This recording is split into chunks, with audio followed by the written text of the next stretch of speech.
আমার দায়িত্ব দরকার নাই, তুমি আমার বাচ্চাটাকে শুধু একটু দেখো। প্রিয় ভিউয়ার্স, বিস্তারিত জানতে হলে ভিডিওটি না টেনে শেষ পর্যন্ত দেখতে থাকুন। ডালিউড নায়িকা শবনম বুবলির বিরুদ্ধে তার স্বামী শাকিব খানকে নিয়ে মিথ্যাচারের অভিযোগ প্রকাশ হওয়ার পর এবার মুখ খুললেন বুবলি। তার দাবি তিনি শাকিব খানকে নিয়ে কোনো মিথ্যাচার করেননি।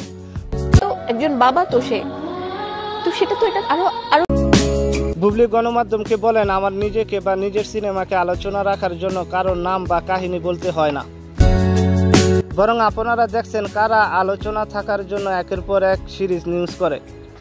আমার বিরুদ্ধে যা হয়, যা কিছু হয়, সমস্ত কিছুর প্রমাণাদি কিন্তু আবার আপনারাই দিয়ে দেন।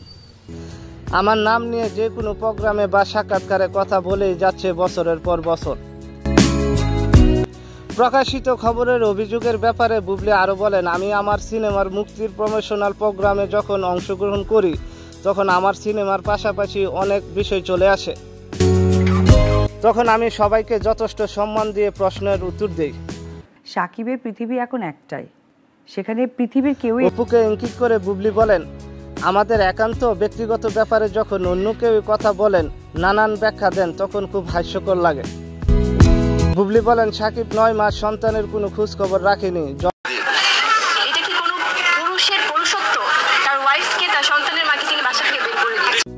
সাকিবের কথা আমার কাছে গুরুত্বপূর্ণ এবং আমি তাকে বিশ্বাস করি স্ত্রী হিসাবে।